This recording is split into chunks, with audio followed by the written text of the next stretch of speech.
What's up, everyone? We're live. Welcome back. I'm in Merida, Mexico. I'm with Mandy, who's in Melbourne today. How's it going, Mandy? It's really well, thank you, Etienne. It's been Fantastic. such a massive year, and it's just hitting me now that we are winding down to Christmas. Pretty crazy. You go out here in the streets, there are all like these Christmas decorations everywhere. It's insane. Nice, So keeps you back in place with you have to prepare for New Year and stuff, which is uh, fantastic.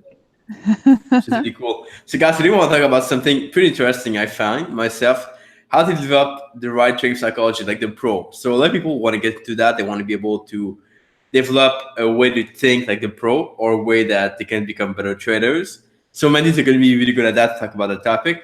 If you have any question, comment below in the chat. We'll make sure to answer your question at any time throughout the video and stuff, and we can help you with that on any topic you want. And we have a few questions for Mandy. But first, Mandy, how's it going today in Australia? It is freezing cold, Etienne, and the weather is crazy. It's like it's been raining and storming and like really hard. So the weather patterns are like the markets, and I have observed that a few times, especially around when there's like eclipse season, like lunar eclipse or solar eclipse. Now, I'm not specifically spiritual or not specifically believing in financial astrology. I've got my good friend Kate who's really into that, and I don't judge or question anything. I've seen the craziest ways of trading, and people make money. So you know what? It doesn't really matter. And Kate has done some really good calls in terms of today is a Mercury shadow, and the market will do blah. And it's like the market did blah. It's so crazy. And so that's the thing, right? Whatever works. But what I have observed is around when there is an eclipse that often the weather here in Australia, I can't talk for any other countries, is so crazy. And I remember one day when that was a February many years ago, I was invited to the Aston Martin launch of their new convertible. That's how long ago it was. I can't remember which year it was, maybe 2010 or so. No, earlier. And so I got stuck at the airport in Sydney because they had to close down the airport because the weather was so crazy. And that was the night of the eclipse. And also the market was, man, crazy. And I double missed out. I remember the pain of missing out because I couldn't trade because I was at the airport and they didn't have free Wi-Fi, and I didn't have Wi-Fi on my computer at the time. And I missed out the launch of the Aston Martin show, which, we were special guests, my partner at the time and I, and, special chocolates and stuff. So FOMO at its best due to weather patterns. And it's like trading. And the market is crazy at the moment as well, isn't it? Yeah, and that makes me think of a very important point, which is a lot of people get into trading and then they have a bad month or a bad week or just a bad day, but then they feel like everything's crashing, it's bad, it's terrible, then they don't even know how to get back up, which is I think a big Yeah. topic. So can you talk about that? How do you Yeah. get back up when you're like a bad month or a bad week in trading? Yeah. So, Etienne, and I love that question because I posted something this morning, and my tweet was on Twitter, and my tweet was along those lines: is the real discipline is being brutally honest with yourself where you're at with your trading. Now, when traders are hurting, that's usually the time when they contact me, and the conversation goes along. I know how to trade, but I don't do what I know to do, and then they feel really bad about themselves. And then I say, how do you know how to trade? And they say, well, because I've made money. Well, that doesn't mean anything, right? You could have had a good run. You could have had um, could trade a system that was suitable for a certain segment of the market, but not another segment. So to know if what occurred was due to trading psychology or the lack thereof, or not, is to be confirmed. We don't know. So when you're feeling bad about yourself, that is the time when you usually don't want to confront reality because it's so painful. And I seem to have developed a reputation a little, and that's what you spoke about last time, to be tough. But the toughness comes from wanting to be a great coach, and comes from love and from wanting to help you to you traders to achieve your goals. Is it okay if I share a little story that is not trading related, but that will show what I'm talking about? Is it Yeah, okay? so I love that for sure. Yeah. And just my point here is that you cannot just tell people like, "Oh, don't worry, it's fine. Just keep doing what you do, and they're gonna get No. better." It's impossible. That's impossible to do. So you have to face them with what they have to do. And like you said, let people know what they have to do, but they just don't do it, which is a Yeah. very frustrating thing. But go ahead with your story. I'm curious to hear it. Yeah. And it's indeed frustrating. So my friend called me yesterday in tears, and so she called me a few times this week in tears, and because of her partner. And she met this amazing guy on Tinder, like Mr. Perfect, right? Wow. But something wasn't quite working well. And so what happened? He called. She found out after 5 months that he had her name in as David. Weird, right? Warning signs. Now, the guy's going through a divorce, so he says he doesn't want his kids to know as yet about the new relationship because they're going through a lot. And this is understandable completely. However, it is not fair towards my friend. And I said to her, that's not okay that he does that. He needs to find another way because by trying to protect his kids, or I'm actually doubting that he's trying to protect his kids, he's trying to protect himself from having to confront painful conversations and challenges with the ex-wife and going through the legal system as well, and that might be used against him, whatever his fears are. He is using a safe problem, aka rather upsetting the woman that he loves. I can see he loves my friend, right? It's out of question. Then confronting what the real problem is in his life.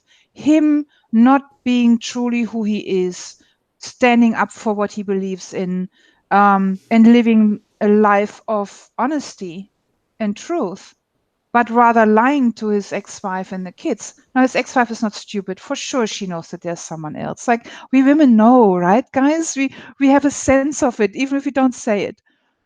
Now, so I said, oh, it's not okay. And then my friend was blaming herself. She was like, oh, I need to change. I need to find a way to improve. So she went to see the psychologist. And if you think I'm tough, whoa, even I'm not even involved in her shit. And I was hurting when I heard what he was saying. He said to her, hey, massive warning sign.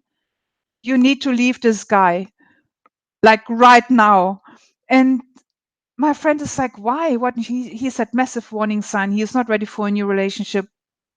Gave his psychological background around why he is doing what he is doing, how he is being manipulative towards my friend, and she needs to get out because she's on the way of self-destruction. Now, I didn't see it as extreme, but my friend then went and left the guy immediately, and I'm like, wow, good on you, like that you take care of yourself, your own needs, even it's so painful, I can see that. Then she started doubting, of course, right? Remorse. And she texted the psychologist saying, I left him, I'm not sure I did the right thing. And he's like, how did he respond? She said, well, he said, well, is that it? Do you leave me? Are we done? And that was all what he said. He wasn't trying to fight for the relationship. He wasn't showing any emotions. And then he said, this is a clear sign that he didn't care as much about you as he pretended to. And I'm like, whoa, I was hurting for her. That is reality check. And, good on my friend. And maybe because she's got a friend who's a coach, as well. I don't know. But she took it and she's like, okay, I get it. And she distanced himself from him because he was not good for her. As amazing as this guy is, he's going through shit in his life and can't be the partner, boyfriend, partner in life that she desires. So if we look, Colin, I've seen quite a few people who met their partners on Tinder and got married and have like amazing relationships. Surprisingly, right? I'm not onto Tinder social media. I don't have time for Tinder. I don't know. I've got Twitter, right? Um, but what is the what is the learnings from this story with my friend for us traders? What do you reckon, Etienne? And you guys, if you guys want to comment, what is Yeah, to be I was at learned? something, but I'm curious to hear what you guys have to say on that topic for sure. Yeah. That's something for sure. So, in my opinion, well, that comes back to the fact that we as traders are not seeing the truth sometimes. I guess that could be one part. Mm-hmm. But I'm curious to know where you want to take this exactly. So I'll let Yeah, people chat. exactly. You guys come to the chat, and in the meantime, maybe while you comment, because there's always a small delay, I want to answer Jung's question. Jung was saying, where can we find the speaker? And talking about you, Mandy. So, Mandy, we didn't introduce you first, but you've been here a few times. You're kind of part of the family now. So, no, we don't talk about you all the time. But we have a course in the academy from that Mandy built with me. Actually, two courses, and that's going to be linked below, the first link. Or you can check out our website, tradingpsychology.com.au, which I'll put in the chat. And she's doing some amazing stuff. So, always really nice to see what Mandy is doing. Thank And you, you're on Twitter Etienne. as well. So if you have any other plugs, go ahead and Yeah. that people will find you if you want. Yeah. My Twitter, LinkedIn, everything is on my trading psychology website. So I don't want to spend too much time talking about myself because Exactly. So I feel I talk too much about myself already anyway, just to give cool. examples, right? Awesome. So go ahead with your lessons, because or if you Yeah. have Okay. something to share, yeah. So with the lessons about what my friend went through, she wasn't able to be as honest with herself as someone else looking at it from the outside. Right. And that's why traders need coaches, right? Any kind of coaches. I know that WB Will is doing some coaching as well. So we need someone from the external world who tells us the truth that we can't see, that we don't want to see. Like she didn't want to see that, of course, but she knew in her unconscious, she knew inside that this was not right. And so it's the same, yeah, exactly, non-biased Yeah. advice. We can't be unbiased with ourselves. It's impossible. So we need to ask someone else. Asking someone else is massive vulnerability. And so I was doing a course in Sydney last weekend, and there was a trader who's fairly new, Simon. And I want to acknowledge Simon. He's a total rock star. Simon is at the beginning of his trading journey. He's got what it takes to succeed. You know why? Because at the beginning, I said to him, Simon, do I have your permission to be just straight with you? And I can say what I need to say and pack it into cotton wools and make you feel warm and fuzzy, or I can say it in one sentence straight. And he said, give it to me straight. And sometimes I said things to him, he was like, I could see he was cringing. He wanted to disappear on his chair because it is painful. And it's painful for me too. When I work with my coach is giving me straight feedback. I'm like, oh, really? Oh, did I do that? And it is painful. It is enormously vulnerable. But that's what it takes to succeed as a trader. When you are more concerned and more committed about whatever it takes to succeed in trading, rather than having to protect your own feelings, to protect your own, feeling nice and fluffy, because that is not what takes us to succeed. Yeah, so tough love, yeah. And exactly, markets don't care about our feelings. So find someone who is coming from truth and from love and not from putting you down. So being able to communicate in such a way that it is empowering and constructive. So who doesn't say, you suck, you no, don't do that, but who says, wow, there's so much more available for you. How about you try this and you try that? So different in the communication, isn't it? Yeah. And so that's what I said to Simon, right? I said to Simon, wow, in your language, there's so much more available. There's a little bit fluffy. If you become more specific, then you will have so much more breakthroughs. Yeah, Etienne, sorry. No, go ahead. Go ahead. Yeah. So no, that was what I wanted to say That about was that that. was the end. Okay. So yeah, one thing I see for myself is the fact that having a coach or a mentor or someone to guide you is so both at the same time kind of motivating you to go forward, to push more, but also kind of Yeah, pushing you down a little bit, like showing you that you have to do more work and that there's a lot more you can work on. And I think that's yeah, the best of the world, to have both things. If you have only one, it's like it's good, it feels good, but then you don't progress. And if you have only the bad stuff, then you just like stay there and not move. So Yeah, yeah, exactly. And that's the thing it's about. I always say, so another example, as you know, I do free 30-minute assessment sessions. The assessment sessions are, number one, for those traders who can't afford me, right? There is traders out there, it's reality. And I want to give them at least the start of a direction. I rarely do pro bono anymore. I found it doesn't work. We had this conversation a few times. So then with the 30-minute assessment sessions, there's the kind of traders who are like really excited, and they sent me 5 minutes before we are supposed to go on Skype. They sent me a reminder message. Remember, we have a session in 5 minutes. They're excited, and I'm like, yeah, great. I'm here. I'm always on time. If I can't be on time, I'm managing that. So I send an email or information before and saying I'm running late. If I have never forgotten session. I have maybe because of the time differences. Sometimes you get the times wrong, right? We did that as well, Etienne, you and I. So there's and then there's the other type of traders who don't show up, and then they say, "Oh, sorry, I forgot. Can we do next week?" And I'm like, "Whew, warning signs." So one major ingredient of trading success is conscientiousness. And I had a massive, amazing conversation with Linda Rushke around conscientiousness. And Brett Steinberger has an amazing test as well about conscientiousness. How conscientious are you?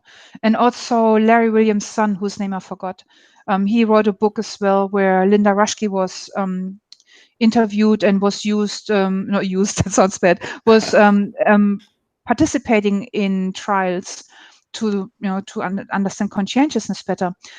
So the guys who say, "Oh, sorry, I forget, can we reschedule?" You know what? I've got a waiting list, not rescheduling, because these guys have no conscientiousness. And I know that this is not the kind of person I want to work with, because they didn't respect me. They didn't respect my time. That is so valuable. No one can give that back to me. Yeah. So yesterday someone forgot the session, and I, messaged him, "Hey, I'm waiting here on Skype for you." And then half an hour later, he's like, "Oh my God, I'm so sorry. My deepest apologies. Maybe I have missed my chance. Would it be possible to have a second chance? I'm so sorry." This guy, I knew he forgot. We forget stuff in life, right? And it's like, yeah, sure, of course, shit happens. Let's reschedule, because I knew he has conscientiousness and he just forgot. Another guy was scheduled this week with me. 10 minutes before the session, he sends me a message saying, "Father got really sick. I'm so sorry, can't attend. I will contact you when I've made arrangements." That happens. Even though he had a family event happening, he still was conscientious enough to send me a message, not just letting me wait there. So that is also feedback for people. So whom do I want to work with? The one who lets me wait and then says, "Oh, sorry, I forgot. Can we reschedule?" Or the person, the trader, who says, I honestly forgot. I get the impact it had on your life. And so, that shows me he has conscientiousness. This guy has a better chance to succeed in trading. Yeah.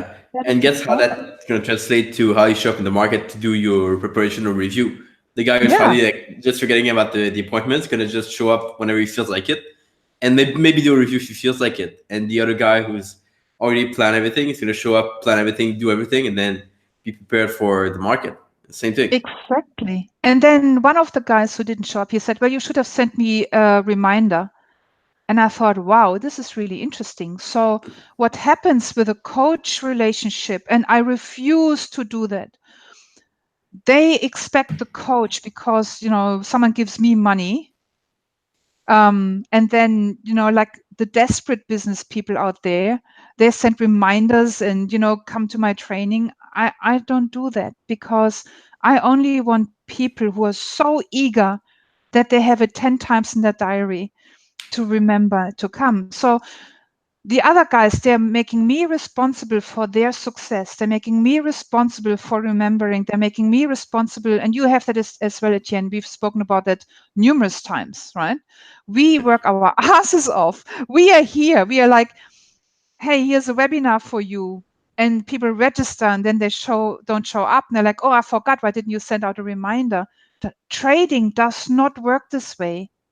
I might do that when I do personal coaching for someone, but in trading, you need to be the one who's driving the bus. So you need to ask me questions. You need to bring the best out in me. Yeah? So that is all about discipline and conscientiousness. That is what it takes to succeed in trading.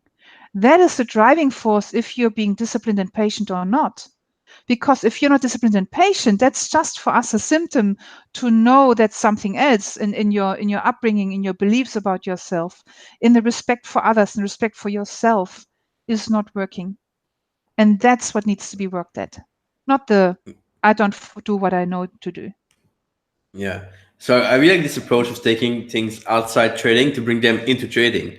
And like I think this was William saying that the things that you do outside trading, they are affecting your trading a lot. And people don't realize Yeah. that sometimes. So you have to be Yeah. careful. And so how we say in neurolinguistic programming, how you do one thing, you do everything. Yeah. Yeah. So that is what it takes. Not like I get heartache and stomachache at the same time when I listen to some hotshot traders talking about trading psychology. It's like, don't talk about it. You have no idea. So one guy was talking about how behavioral finance is the cause for us not being disciplined.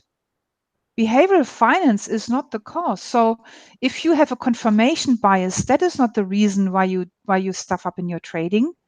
That is how we explain what happens when you stuff up in your trading. Why you have confirmation bias is a completely different topic. So you need to go a little bit beyond that. So you say, I don't do what I do, what I know I must, right? So I have my trading strategy. I don't follow it. Why? Because I saw someone on Twitter saying I should go long. My system told me I should go short, and I went long like the guy on Twitter. Or the other way around. And that's why I say to my traders, be careful when you post trades on Twitter, because then we have this thing called confirmation bias, where unconsciously and that's also used in marketing, right? Unconsciously, when we put a statement out in public, we are being desperately married to the statement. Like, then we feel it's hard to do the opposite. That is just a symptom. We need to go back and say, why is it hard to do the opposite of the statement that we put out in public? And when you look at marketers, they use that to sell. So they say, who here is committed to becoming successful, would do anything they would in order to succeed? Well, then, 10 minutes later, well, you said that you would do anything to succeed in your trading. Now buy my product. And everybody who has put up the hand unconsciously will be driven to put up the hand and buy this product. And they don't know why. And they say, I bought this product. I didn't even want it. What happened? Yeah, so that's confirmation bias. Now we need to go even further back and looking at what causes us to trust someone else more and respect and do something for someone else more than what is important to us. Why are we being driven by what the external world tells us rather than being driven by what we know? When we look at trading success, traders who are successful, they don't get influenced too much on what the outside world says. They are what we call self-directed. So they know they've been doing a good job because they know their statistics tells them. Other traders, they know that they've been doing a good job because their profits tell them and other people applaud them, tell them that they've been doing a good job. this is what I'm talking about. If you are the kind of trader who needs others to acknowledge you in order for you to know that you've done a good job, then you have work to do. It's not a big deal, right? It's just you need to change that in your values and your beliefs about yourself and so on. Now, what happens here is that it's usually the second-borns who have this kind of behavioral patterns. And I know because I have an older brother, I have been fighting against that my whole life. Yeah, but this is funny because it's a very simple shift, but it took me so long to kind of realize it and make it. So it's just funny. It took me like almost 2 years to understand that. So it is a simple shift, yeah. isn't it? And where does it start? It starts with awareness. When you're like, wow, I listen to someone else again rather than listening to myself. Why is that? Number one, I gave responsibility to someone else, right? Number two, have I learned to take responsibility? Because most of us, like I, as second-borns, we have not learned to focus attention on ourselves and to have created strategies to make really good decisions. Because this is what the firstborn learned. And then the firstborn started taking care of the secondborn. I'm generalizing here massively, of course, right? It's not always like that. So what is there to be done is you need to learn how to make good decisions in your life. Many traders, many people who have financial problems, they have a decision-making strategy of, I like this, it feels good, I do it. My successful traders, my insta traders have a decision-making strategy of, I like this. What does the monetary policy say? What does the technical analysis say? What does macro say? To generalize again, then I do this. So most traders who don't succeed, they're skipping 2 steps. And this is a decision-making strategy that can be learned. And this is something that I studied in my successful traders. How do they make decisions compared to the traders who make bad decisions? Now, where is the making bad decisions coming from? Let's go one step back even. Commonly, traders who are not succeeding talk about, sorry, my nose is itchy because we have hay fever season, and when it's raining a lot, then it's even worse. Then we cough and we sneeze. So where does that come from? It comes from a lack of self-trust. And lack of self-trust causes fear of failure. And lack of self-trust is connected with a lack of emotional intelligence, and emotional intelligence is a vital ingredient in succeeding in trading. Let's go back again. I am a trader, I know what to do, but I don't do what I know. It goes all the way back to lack of self-trust. And that is what we need to work on. That is where your success lies. And that is, as you say, a simple shift. Just needs to be done. But most traders rather contact me and say, can you help me to change and to do what I know I must? And I say, well, in order to do that, we need to go there. No, I rather go to another coach than who just tells me what to do, tells me, follow your system, be disciplined. You have to stop feeling bad about yourself. Yeah. So Yeah. And this is why there you Mandi go. is so different from other coaches, which is why we have her here all the time. Exactly.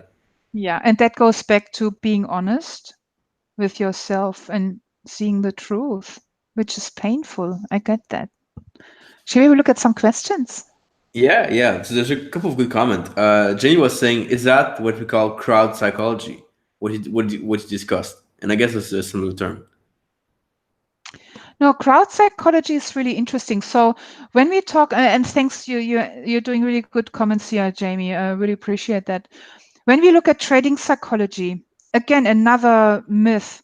When we look at trading psychology, traders look at just the behavioral pattern of, I know what to do, but I don't do what I know. But we need to look at many different parts. Actually, sorry, I need to rephrase that. I'm not quite sure what you refer on, Jamie, so I need to maybe, what you refer to, so maybe I need to read back. Crowd psychology is part of trading psychology, where there's our genetic makeup. Yeah, so that's the nature, where we naturally are being prone to following the crowd, indeed. Then there's our individual makeup, where that's nurture, where we have learned certain behavioral patterns. And the behavioral patterns that we have, they are being learned. So that's the coding, the pattern behind the behavior. That's what we can change. Crowd psychology is behavioral finance, and we need to get an awareness for it so that we can also learn to change that. Hope that made sense. Awesome. Did that make sense? If not, tell me. I think I just got lost here a little. So Colin had a pretty good question, which is, when we drift off track, what triggers can we use to kind of get back to refocus and concentrate again? Oh, another great question, Colin. Wow, you guys, you're on fire today. I just love Yeah, what you it's guys are awesome. saying. Awesome. And I thought it's just going to be us because everybody is like tired from Thanksgiving and Third, Black Friday sales. I So think they're back. Colin, They want to get back to work, which is awesome. So yeah, awesome. So Colin, and Jamie, I think you said that you're an athlete or were an athlete. So when we look at athletes, my ex-partner was a professional athlete. And what they did was, and also I've been working with quite a few athletes, really interesting what their coaches did at the VIS and AIS, Australian Institute of Sports. They would schedule the recovery sessions well before they would schedule the training sessions. The training sessions were just a small part. The most important part was the recovery sessions. So when we drift off track, the question is, what causes that drifting off track?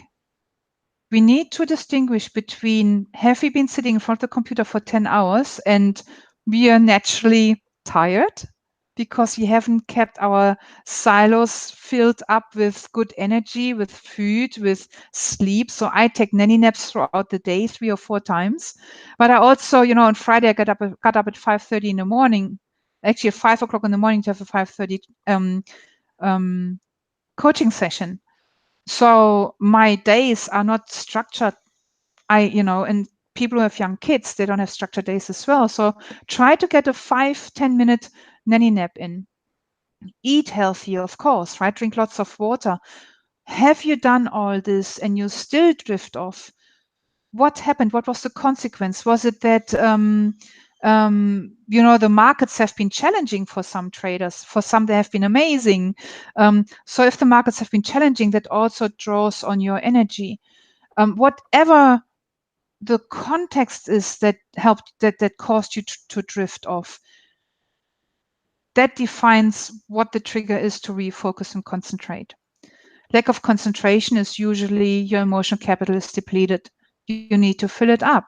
So if you have your recovery sessions, aka I take every 30 minutes a break. I had a really bad back this year. That was because I was sitting for 2 hours, 3 hours even without moving. This is just not healthy. I needed to change my behavioral patterns, needed to change my priorities in life. So if you fill in your recovery at every half an hour, I bet you will not drift off track. I hope that was helpful. yeah, for me, this is a lot about, like you mentioned, food and water and exercise. Yeah. And whenever I drift off, it's usually one of those three things. Yeah, So yoga as well as Jamie says, meditation, really interesting. So I spent a few days in Sydney, right? And I always go to my favorite hotel. It's at Coogee Beach, and so for the first time, I actually didn't tweet any photos. Usually, I love sharing that with my Twitter guys, and I didn't. It was really hard. But I needed to find back to myself and just relax and just enjoy. And I realized it is so much easier to meditate into everything that we talk about, to get up at 4 in the morning and meditate when you're in a beautiful spot. When the sun gets up at 4 in the morning. of course, When you are in a city, because before I was in a hotel in the city because we were running the seminars, right? So I was just a few buildings down from where this seminar room was. When you're in the city with all the traffic, all the noise, all the pollution, It's not easy to get up at 4 a.m. to meditate. And I woke up feeling not rested. And so we have to remember a lot of people don't have these beautiful environments and surroundings. They aspire to them, but they don't have it as yet. And so we really need to also consider, where do people start when they're in an environment that is not home?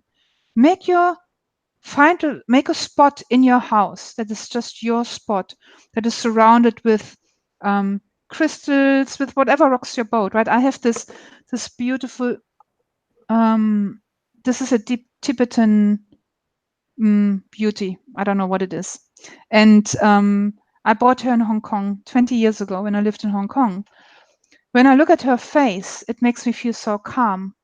And I can look at her and meditate.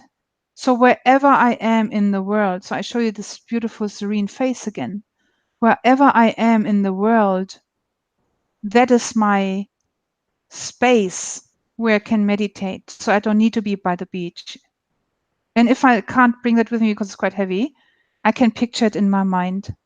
Yeah. So also something to consider. That's a very interesting perspective and phenomenon. Really, really cool. Yeah. So you travel so much, Etienne. Yeah. How do you recover after a flight and dealing with the change of, with the jet lag? Well, you're still young, Yeah. but Yeah. still. But I'll tell you first how to not recover. And how to not recover is to tell yourself you will recover, but not doing it, doing something instead, and keeping working. That's tough. So if you're gonna say you recover, you have to recover and spend some time doing kind of nothing. Maybe exploring a city, that's cool. But if you kind of want to recover, but then you work at the same time, then it doesn't work. So Doesn't that's work. really the best tip. Yeah. That's really the thing. And if so many times I'm like, I need to send this email, and I'm trying to write an email at 2 a.m. It's like, I can't, so I go to bed, and then, at 6 o'clock in the morning, it takes me 2 minutes to write this email. So, yeah. Exactly. Jamie says, "Oh, this is about Randy." Let's see. Thank you, Peter. That's really cute, really nice.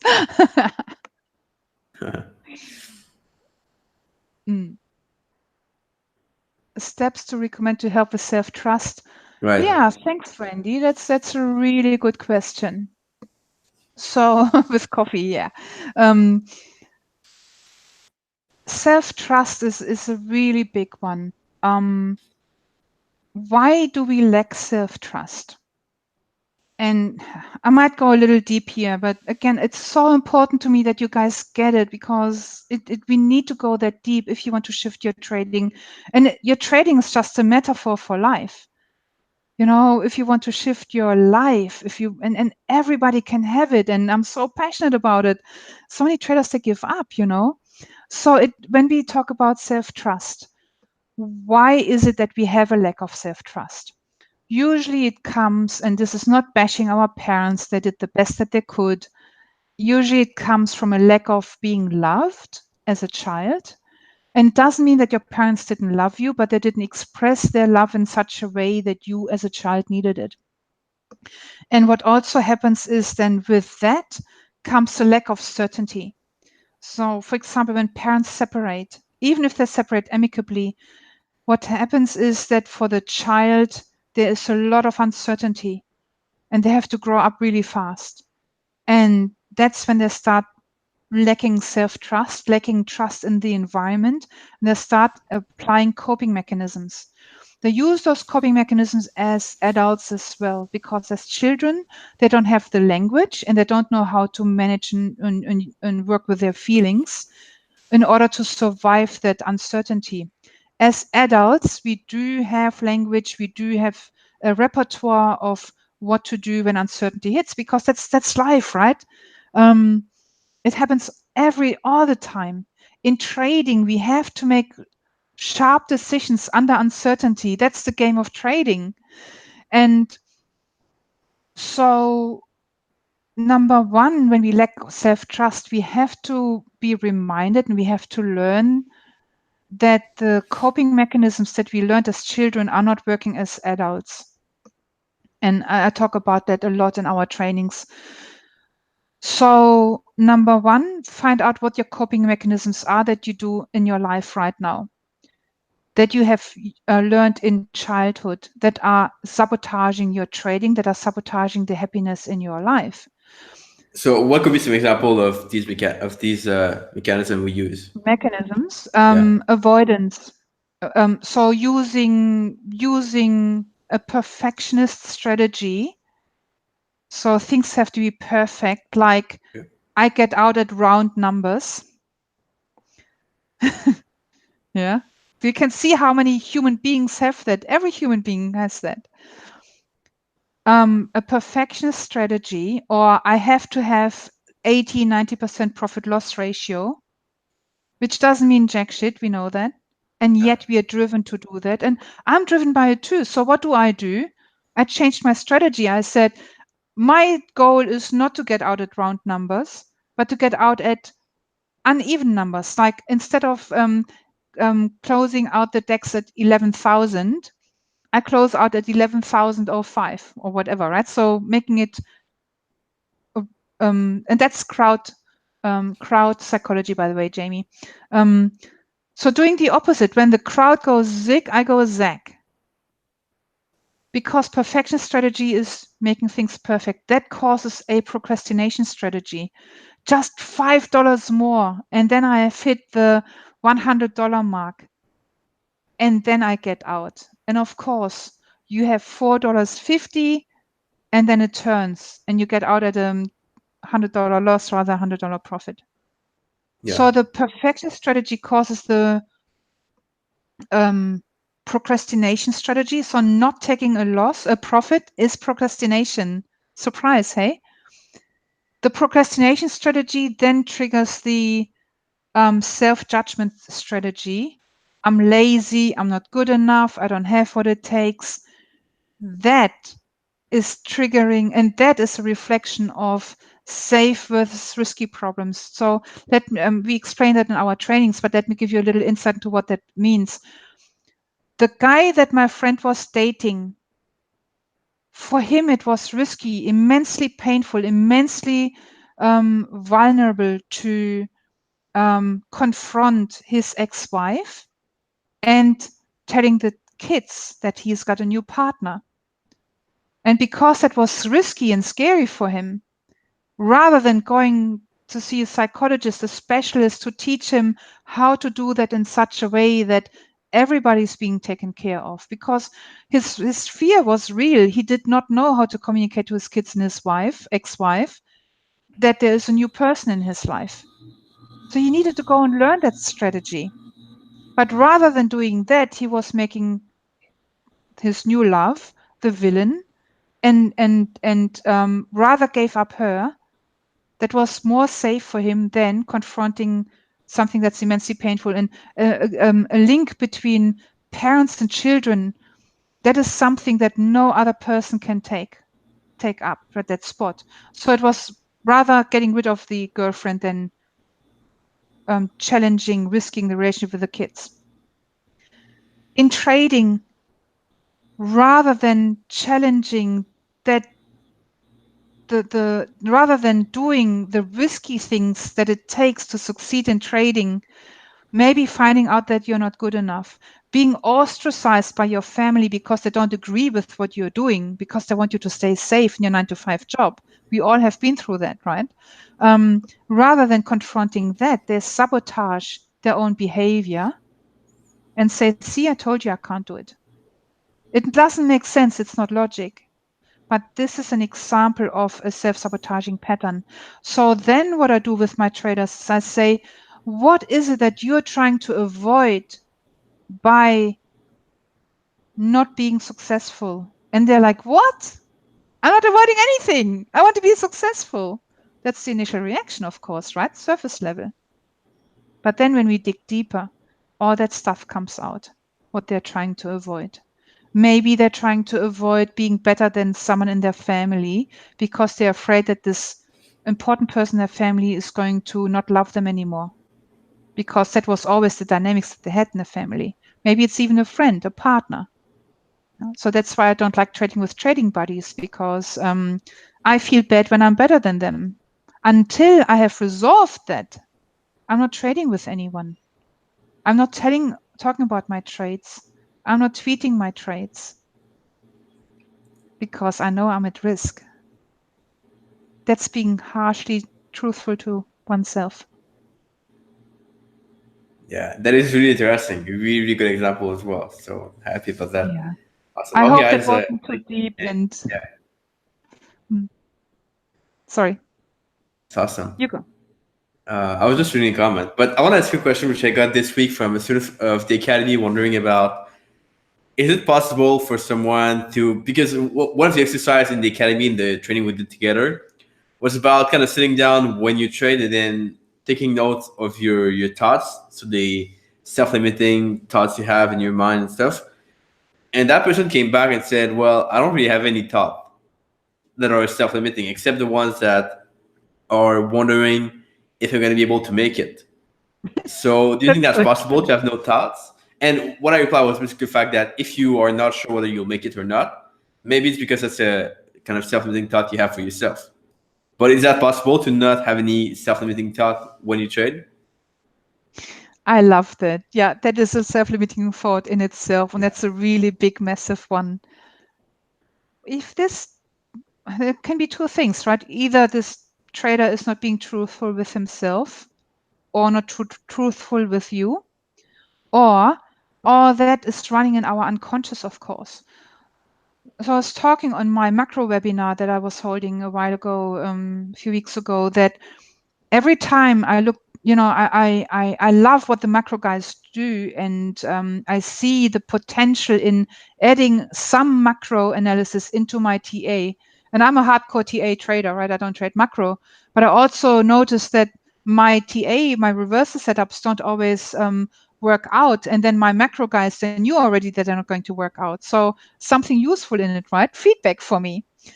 But every time I would see someone posting something about the tens and the threes and the twos, so talking about the yields, right? And talking about monetary policy, my brain would go blank. Like, I would see a tweet and it was just blank.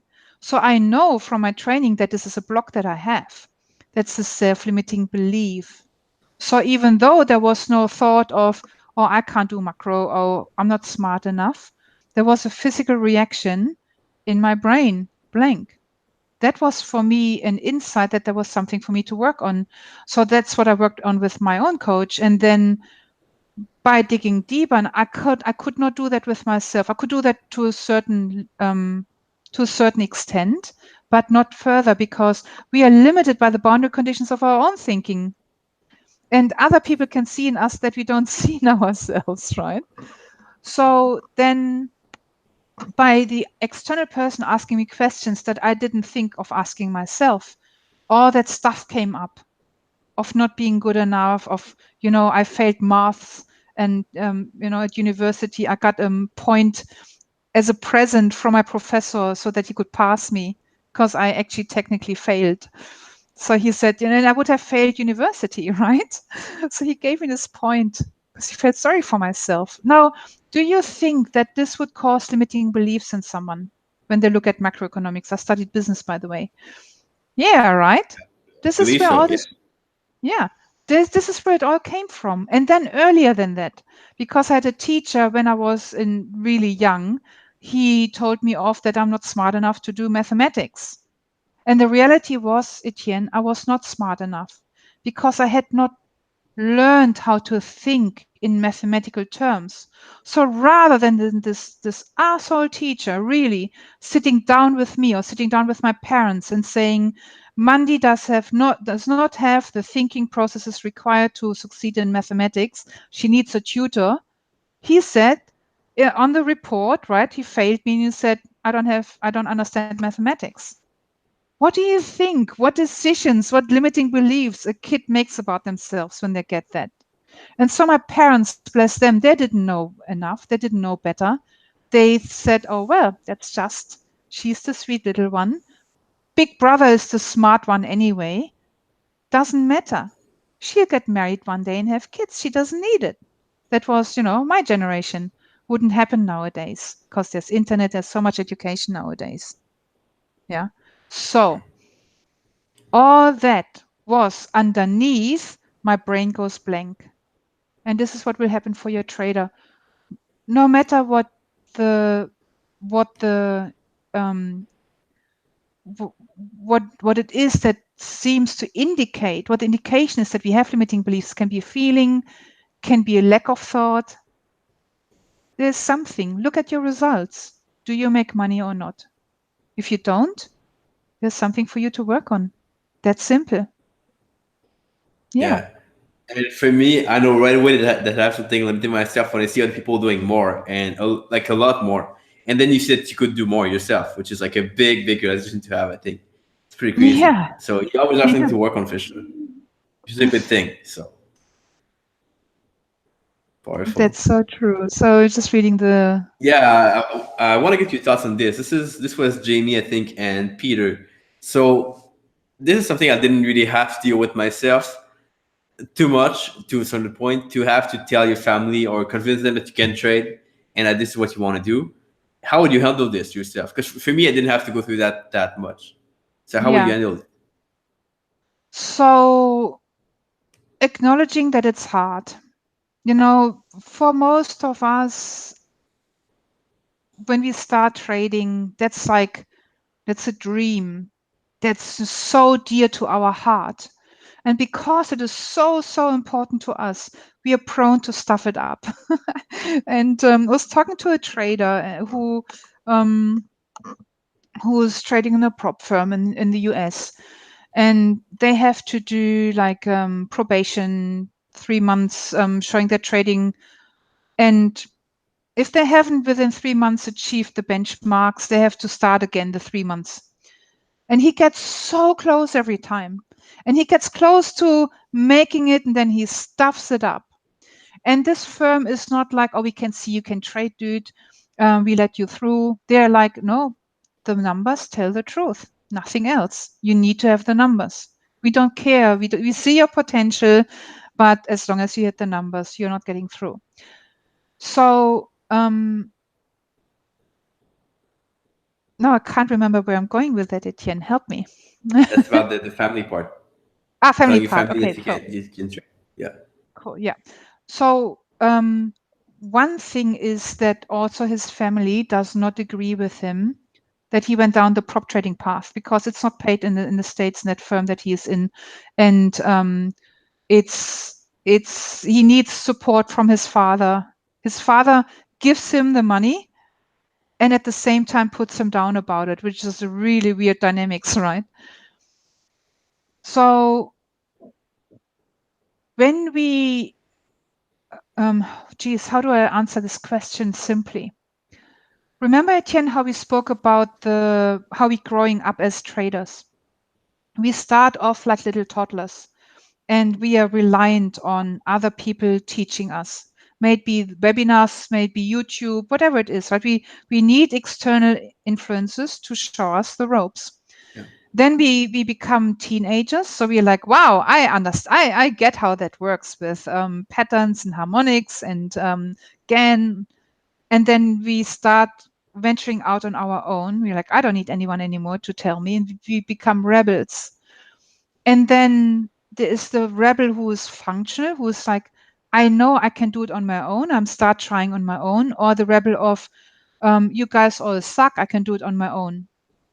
So, that's the difference. I can do it on my own. I don't need you versus I start feeling that I have a little bit of power. I know I can start doing it on my own, but I also can still learn from other people who are better than me, the lifelong learners, right? And then, of course, then the last step is when you get your results and you succeed as a trader and you've made it.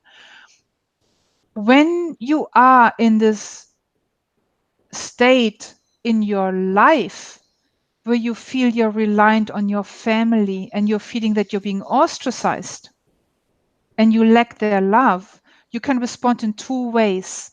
You can respond in, okay, parents, I know you're in fear. I know you love me. I know you want to keep me safe. I know you have your own experience that didn't work out so well. And so you love them fiercely back, and you set your boundaries and you say, I still do because I need to do this for myself. And yes, I might fail. Yes, I might succeed. That would be the healthy rebellion towards the family and friends. The unhealthy rebellion is, you guys are all mean. You hate me, I hate you back. I'm going to show you that I can do it.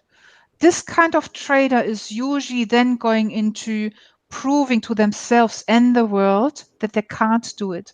And that is a subconscious, unconscious behavioral pattern. So the harder they try, the more they stuff up, aka holding on to losing trades until the account is gone, in the fear of disappointing others, in the fear of disappointing oneself.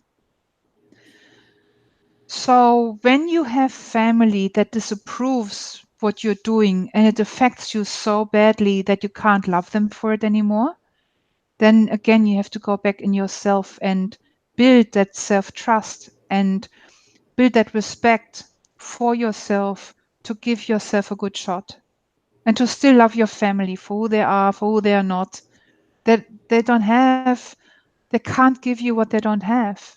And most of the time, it's those parents who who have failed in some parts of their lives and have succeeded in others. And the succeeding in it was not taking a risk and trying to make something happen. Yeah. So I hope that helps. That is, I think, a good answer. So really useful, Yeah. and I really love the emphasis on respect, which is, I think, really important there. Yeah. It's That goes perfect. back to, again, using yourself as the benchmark of what is right, what is wrong, and to find out what works and what doesn't work in life. Yeah. And not being externally directed. And that's the skill to be learned, nothing else. Yeah, yeah, awesome. Any final thoughts you would have? I know it's already an hour in, but if there's anything you want to cover, any question you want to answer, then go ahead. If not, then yeah, I know that people got a lot of value. So we had Roderick Yeah. earlier. This is really good information. Thank you, Roderick. We appreciate. Thank you. And Yeah. yeah, Yeah. Really interesting about your discussion about gambling. I hope if you listen to me rambling whilst you talk about gambling, but it's like, guys, come on, but it's an interesting discussion because why do we need to convince other people that it's gambling or not? Does it matter? yeah. You don't have Yeah. to prove people what it's about necessarily. Yeah. So Scott thinks it's gambling. Cool. Rock on, Scott. Peter thinks it's not gambling. Cool. Rock on, Peter. Doesn't matter, right? It depends on the individual definition of gambling. Yeah. So I would suggest that Scott, or there's two Scotts. So that Scott Tombo, who I know a little, has a very different definition of what gambling means than someone else. There could be a behavioral definition of gambling. So someone who does not have a proper number one risk money management, and someone who is not in charge of their behaviors, and hence exposes themselves to high risk and high probability of failing and hurting themselves. There could be a mathematical definition of gambling, meaning making decisions under uncertainty, where parts of the result are not we don't have control over, which is what we do in the casino. So trading is partly gambling because we don't have the possibility to have 100% impact on what the market does. However, it is not gambling in the respect of we can manage how much we lose when we can get in, when we get out. Yeah, so it depends on your viewpoint. So you're all right. So who cares? Exactly. And that's a bit like trying to convince someone that a business is selling something or helping people. So you could depending on the definition the same. Yeah, Exactly. yeah. Colin, So those are not TED holes. This is a painting that Etienne has in his hotel room, and I actually encouraged Etienne to put the camera up because he had it hidden before. I said, "We can only see your, your smile, but not your desired trade logo." Yeah. No. Yeah. I definitely don't travel with this, so it's not mine for sure. Yeah, I don't put wouldn't. it in your. So yeah, Oh interesting yeah, stuff. there are birds indeed, Will. So, Mandy, if you want to get tactical, what is one piece of advice or one action step people could take this week to become better traders? Let me think.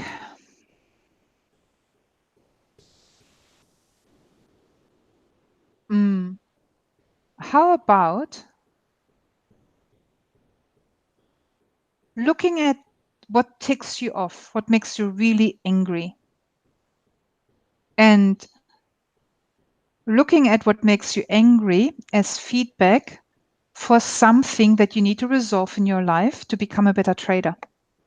Because anything that makes us angry, and when I talk about angry, I talk about the one that really hits us in our, solar plexus or our heart.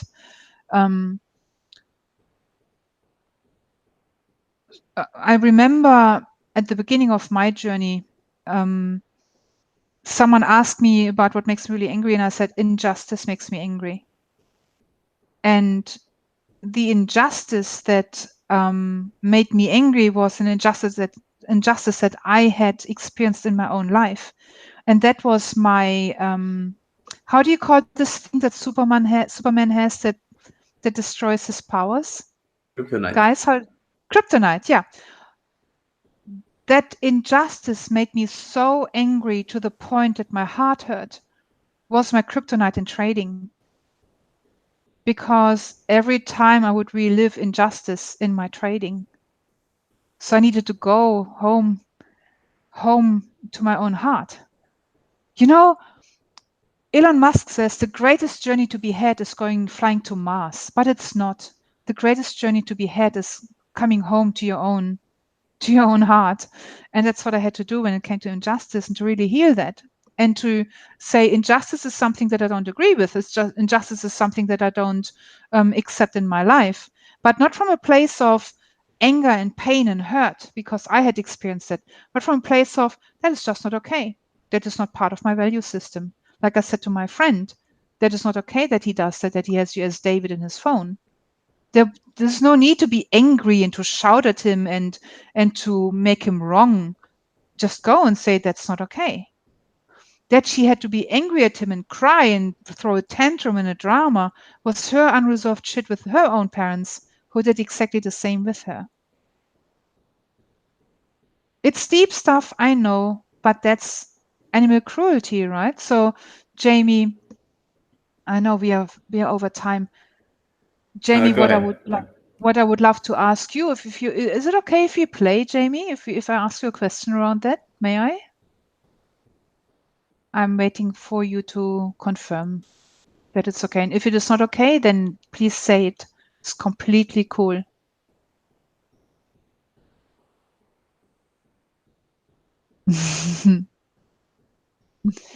I don't know if it is delayed or. Yeah, it's always a small delay, so I Yeah. think a few seconds. But Yeah. I really love what Scott's saying. So all anger is based on fear. Go That's for it. Thank you, Jamie. So I would like to know. Oh, I love that. Mandingo finding hard. That's so cool. So Jamie, what about animal cruelty makes you angry? No, it's delayed, so let's wait for that. I love that. It's when you guys bring the best out in us.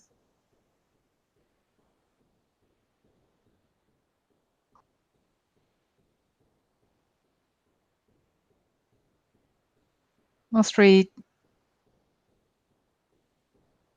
absolute pleasure, Scott. Thank you. Yeah, introspection, self-awareness is the key, and that's why meditation is so important. And I don't do meditation much. I do a lot of mindfulness. And that's why mindfulness or meditation is so important, because it allows us to develop self-awareness. Seeing animals getting hurt.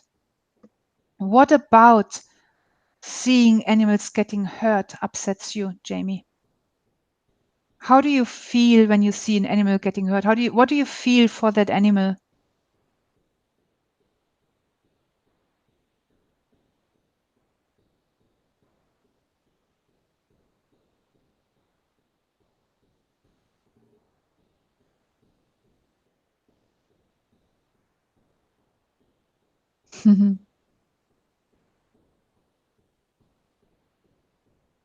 And that's, by the way, guys, is the kind of work that Etienne and I did in our group training that we were holding. You feel sad. Yeah. Nice. Thank you. I am not going further here, Jamie. And because I started it, I would actually ask you to get in touch with me so I can complete that with you. Please make sure to get in touch with me, okay? It's really important. Sorrow. Yeah, thank you. My question for Jamie, and thank you for playing, Jamie. What you're doing here will help so many traders. When you feel sad and sorrow, my next question would be, where in your life did you experience something that made you feel sad and sorrow for yourself? And that will play out in your trading. That is what's really deep. That's what we call toxic shame. And yeah, please get in touch with me. I'll complete that with you, because you were so generous with that. For me, it was the same thing, the injustice around animals. And then what it was for me was the helplessness that they experience. And then I needed to look in my life. Where did I experience helplessness in my trading? Where did I experience helplessness in my life? When something happened to me. And something happened to me, I was a child, I was helpless indeed.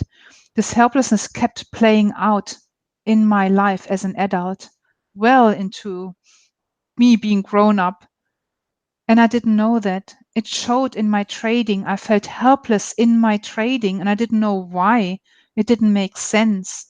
Not being able to press this button is an experience of helplessness. What stops us? It's one tick. We can't do it. That's helplessness. Where in your life did you experience that needs to be completed? When that has been completed, that's when you can start being powerful and developing self-trust. Now for Jamie, it's something else that needs to be completed, because his sorrow and his sadness will be something that he experiences in the market. So the markets are a mirror for us, for the pain that we experienced as a child. For whatever emotion you experience in the market is the key for you to break through, to step into your power, and to be able to achieve anything you want in your life. That's my last words. Wow, Sorry, I'm really amazed by that. I think people liked it too. So that's really interesting. So guys, we appreciate you once again. Comment below with your thoughts if you're watching the replay. Yeah. If you have any question for I or Mandi, comment and we'll answer your question. And on that note, we'll catch you back here, I guess, tomorrow. And Mandi might be back in 2 weeks or so. We'll see. Yeah, All right. exactly. Ciao. I go have coffee with Kate now. And Jamie, please get in touch with me, okay? Really important, because I opened up something. I can't leave it there. You need to promise me that. If you don't know how, via Etienne, or you know where to find me. Yeah. Cool. Awesome. All right. Let's go. Bye.